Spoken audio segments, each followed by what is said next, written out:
Hello guys. So, in the last week we talked about central forces. Here is the summary of the last week. Initially, we started with the definition of the central force, then wrote down the Lagrangian and consequent equations of motions, and looked at some methods of solving them, wrote a formal solution for it. If we can perform some integration, then of course, we have a complete solution of the problem. And then we talked about different kinds of orbits that can arise out of central force motion and their calculations, because central force problem, as you remember, is important since planetary system falls in the category of central force problems. And then we talked about inverse square law. So, whatever machinery that we had developed for central forces, we applied it to the famous problem of planets. And of course, the other famous problem is Coulomb's law, which also falls in the same category. Okay. So, now that we have this entire machinery set up and also applied it to inverse square law. Now, in this week I am going to finish the inverse square law problem by describing what is called as a Runge-Lenz vector. This is what we will do in today's class, and also talk about virial theorem, and that is a general property of central force problems. I will finish that before I go to more important topic for this week, which is the scattering one. And scattering problems are also important, because the whole scattering came to focus with Rutherford scattering and so on. Okay. So, let me start with this week's topic, which is Laplace Runge-Lenz vector. Okay. Now, this vector is defined as P cross L minus m k r vector by r. Now, just to remind you what we are talking about, we have a central force problem. In the central force problem, energy is one of the constants, and angular momentum vector is also another constant of motion, which means the motion is always planar, and we had chosen the motion to be restricted to z is equal to 0 plane, that is our xy plane. And throughout the last lecture, I used the generalized coordinates r and theta, which is basically plane polar coordinates. Okay. Now, Runge-Lenz vector happens to be very special as far as the inverse square law problems are concerned. So, I will start by defining A as P cross L, P being the momentum, L is the angular momentum, minus m times k times r vector by magnitude of r. That k, remember, is coming from the attractive force law that we talked about in connection with the inverse square law. So, the force law is basically minus k by r square. Okay. Now, we want to see whether this is a constant of motion or not. How do you proceed? We take the time derivative of this and show that it is equal to 0, and if it is equal to 0, then it is one of the constants of motion. Okay. Let us begin. So, I will start by taking a derivative of a vector with respect to t, and that is basically taking derivative of P cross L and taking derivative of m k r constants. So, it is basically time derivative of r cap vector. Okay. Let me look at these two terms one by one. So, if I look at the first one, the first term is of course time derivative of P cross L. We know from the product rule, this would have been dP by dt cross L plus P cross dl by dt, but L already is known to be constant of motion, which means dl by dt will be 0, and you are left with only one term here, dP by dt cross L, and then you write individual terms there. dP by dt is nothing but your force. Okay. So, that is basically k by r square times r cap and multiplied by mass there. This is coming from the angular momentum vector. Angular momentum vector is nothing but m r cross the velocity. Velocity is basically r dot. Okay. And let me look at this quantity here, which is r dependent, which by excluding just m and k. Okay. So, this one here r cap divided by r square cross r cross r dot. The first rule that you use is what is called as a back cap. So, a cross b cross c is nothing but b vector multiplied by a dot c plus minus c vector times a dot b. So, apply that formula here, then you get this 1 over r square. Okay. So, when you take a dot product of this, all that you would get is r dot multiplied by this r vector and minus you have again this dot product with this will simply give you r times r dot. And if I write this in slightly different form, you will immediately recognize this. Can you recognize this form here as the time derivative? So, let me write the final term. So, look at, if I take time derivative of r by r vector by r, if I take this one, what do I get? So, it is a, first of all it is a minus sign. So, that minus sign, derivative of the numerator divided by the denominator as it is, and in the other term you have minus sign which cancels with this, and you have r vector, that is numerator, and you take a derivative of the denominator. So, that is 1 over r becomes 1 over r square times r dot. Okay. So, basically this term here, all that we are seeing is in fact equal to time derivative of r by r vector, and I put it there. And now you see what this is exactly what we wanted to prove. Okay. So, now I can take this final result here and subtract it from the left hand side, and that will give me d by dt of p cross L minus m k r by r. Oh, that is exactly your A vector. So, this is how you prove that dA by dt is 0 and that this vector is actually a constant of motion. Okay.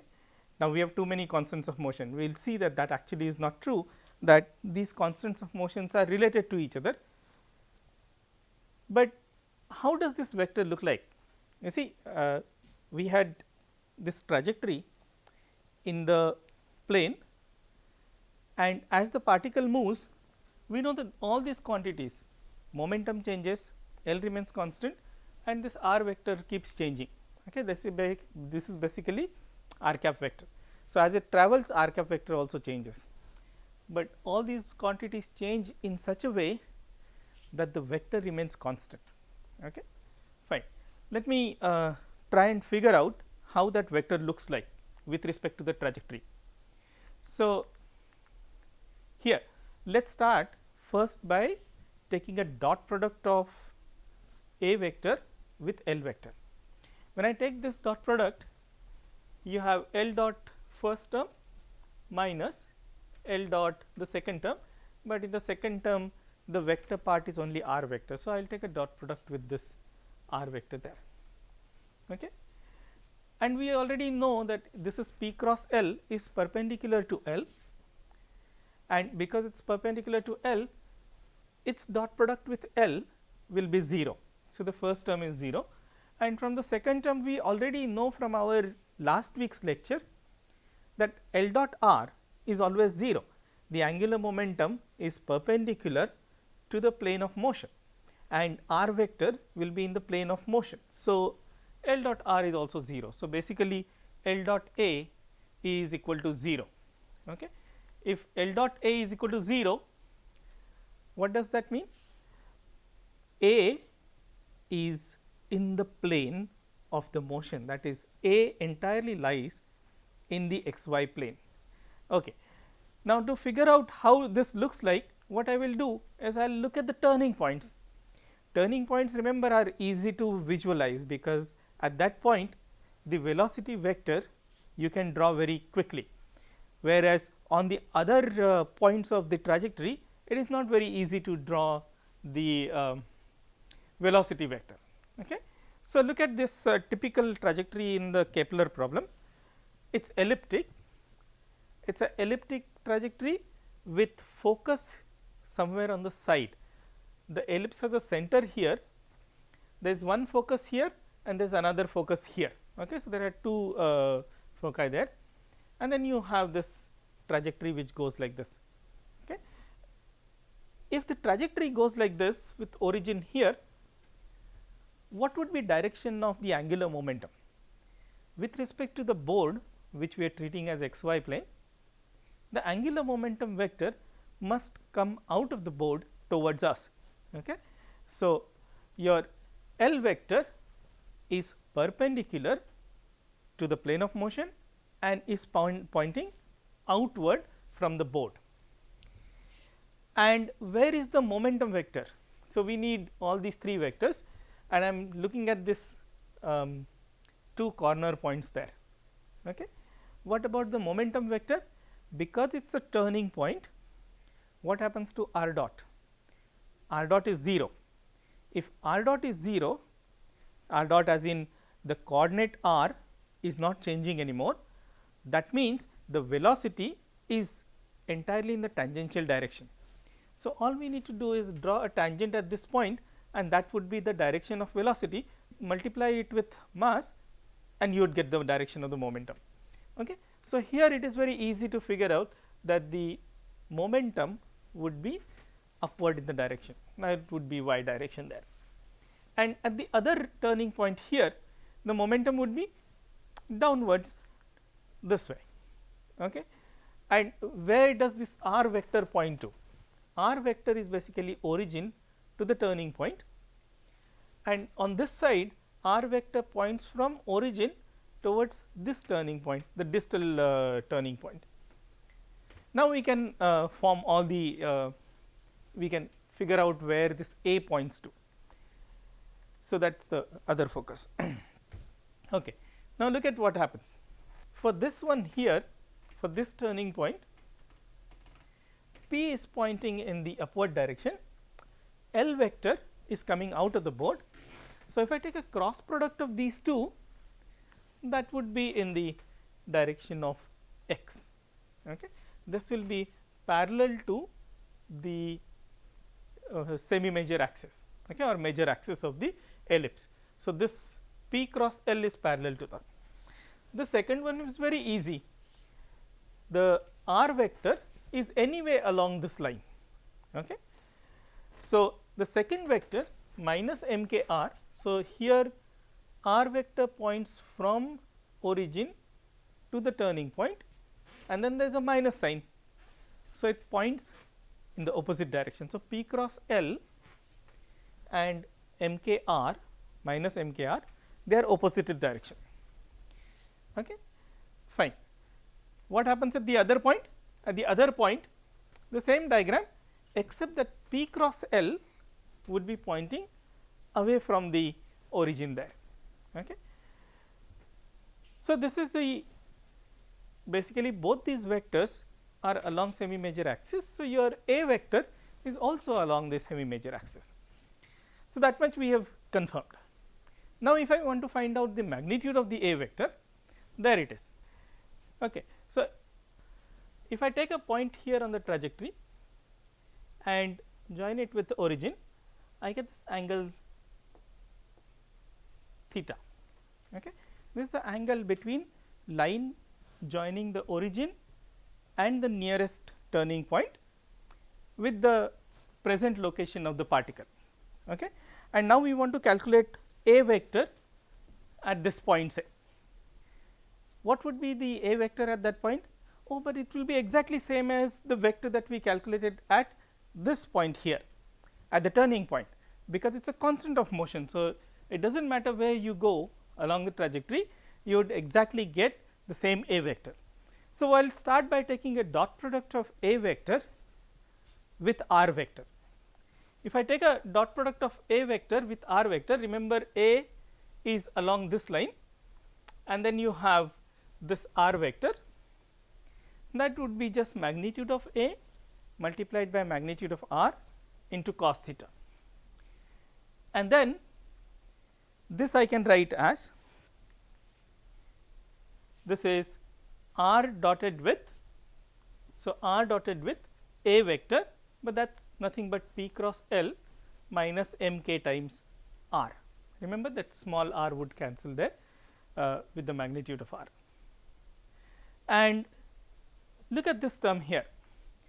This term is nothing but I can interchange the cross product and dot product. Okay. So, if I do that, then I will get r cross p and then there is l, that would give me l square minus m k times r. And now I can rearrange this. We can write this as, so take this l square to the other side and divide by m k and take a inverse. If I do that, then I would get this 1 over r is equal to l square by m k into the bracket 1 plus a divided by m k into cos theta. But do you recognize this expression? This is nothing but the equation of trajectory, and in the equation of trajectory what goes here? That is nothing but the eccentricity of the orbit, and that is E basically, and that is why we get the magnitude of A as m k times E.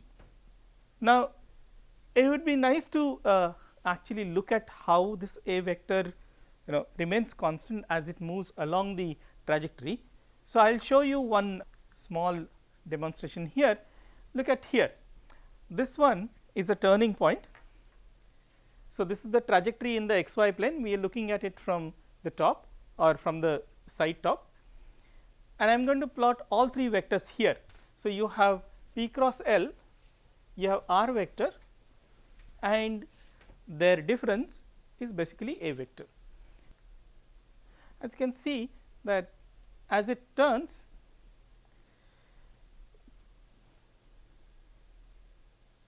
okay.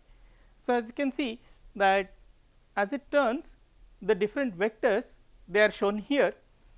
The a vector is in the red color, then r vector, which is of course wherever the particle is, the r vector points to the particle. So, the green vector is basically proportional to r vector multiplied by m k. So, it is in the direction of r vector, but its length is fixed because r cap is a unit vector and m k are constants.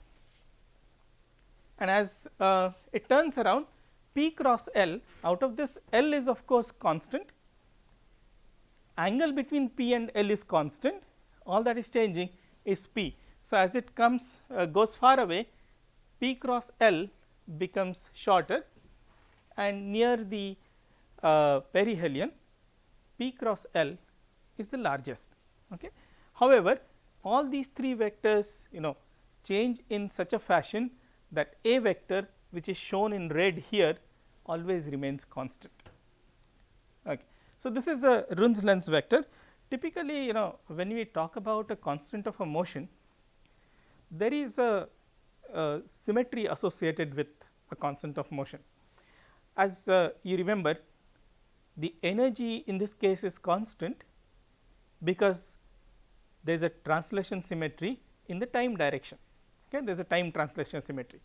The angular momentum is constant because the system is rotationally symmetric. The potential does not depend on theta.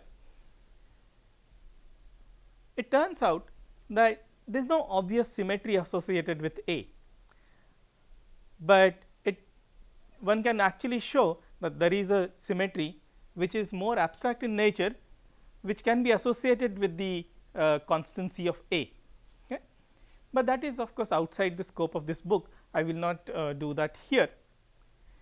And finally, the number of constants of motion, if you look at the equation of the orbit, all we need are 3 constants of motion, and those 3 constants of motion, of course, we chose them as energy E, angular momentum L, and theta prime, that is basically the location of perihelion, okay, the angle that perihelion line makes with the x axis.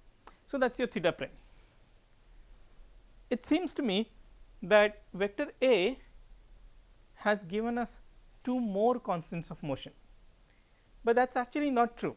These 2 constants of motion are not independent of the remaining constants of motion here. If you look at the magnitude of A, so A of course has 2 constants in it, one is the direction and the other one is the magnitude. The magnitude of course is connected to these 2 constants m k and E, and we know that E basically depends only on capital E, that is energy of the system, and the angular momentum. And what about the direction of A cap? Oh, but we already know direction of A cap is such that it makes an angle of theta cap theta prime with x axis. Okay. So, everything works out fine. These are basically not new constants, but they can be expressed in terms of the constants which we already had. Okay. So, this is about Runge-Lenz vector, but this is of course very specific to the Keplerian problems or inverse square law problems.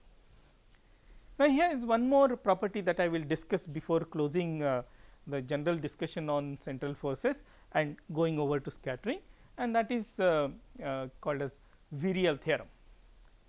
Now, virial theorem I will discuss this little later again in the closing remarks, is very important one. It keeps on coming in thermodynamics, it will again come back in quantum mechanics and so on, and it is a basically property of central force problems, not just the Kepler problems. So, let me start by taking quantity g, which I will define it as p dot r, where p is the momentum of the particle and r is the location, okay, position vector. Take its time derivative. If you take its time derivative, then of course, this is a dot product, it is a product. So, the differentiation product rule will work here. So, you will get p dot times r and plus p dot r, a derivative of r vector with respect to time, and we can recognize these take for example p dot r dot, but what is this? P is nothing but m r dot, that is m v into another v. So, this is nothing but m v square, and what is m v square?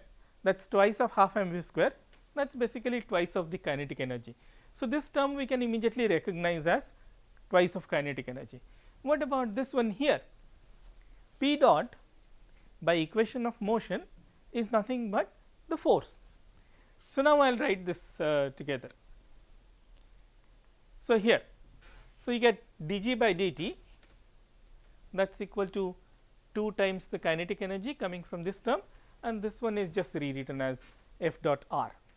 Okay. Now, you integrate this dg by dt along the trajectory of the particle. If you integrate this from some specific instant which we will mark as 0 up to time t, okay, up to time tau. If I do this integration, that basically is just nothing but g of tau, because this is dg by dt anyway, the integrand. So, that is nothing but g of at tau minus g at 0 divided by tau. Okay. This is the answer. And what would you get on the other side? But there all I am going to get is 2 t bar, and this t bar is basically a statistical average.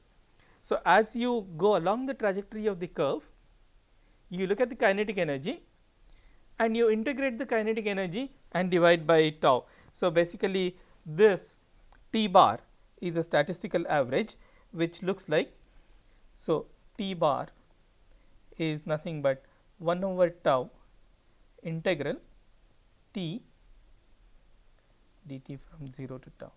This is basically the time average of the kinetic energy, and this one is also basically f dot r in the same way is being taken in the average sense. So, that is a time average over time period tau.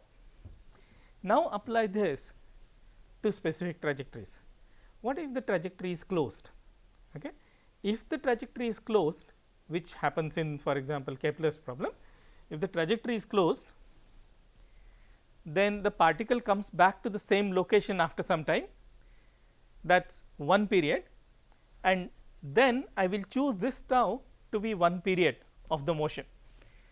And for this 1 period, since it has come back to the same point, what can you say about the momentum and the, that is basically closed orbit. So, the momentum and the position vector are again same. So, g at tau is same as g at 0, and that is why this quantity here will be 0, and you get this for periodic motion 2 times time average of kinetic energy,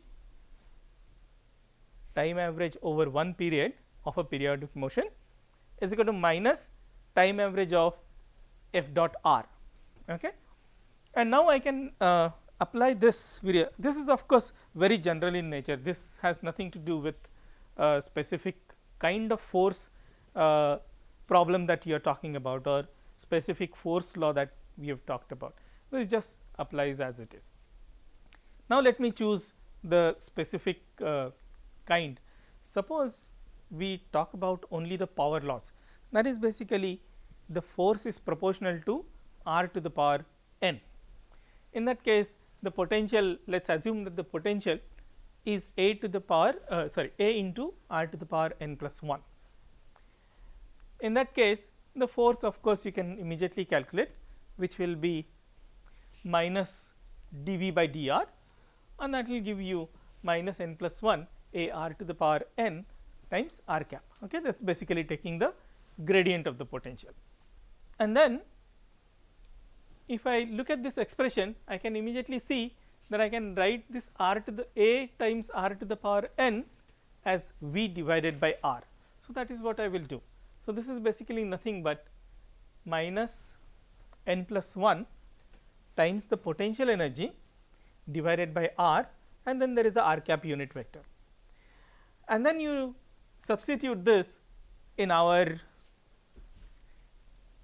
virial theorem that says 2 times the kinetic energy, time average of the kinetic energy is equal to n plus 1 times the time average of the potential energy. So, this is how the time average of kinetic energy and potential energy are related to each other, and then simplify this to this.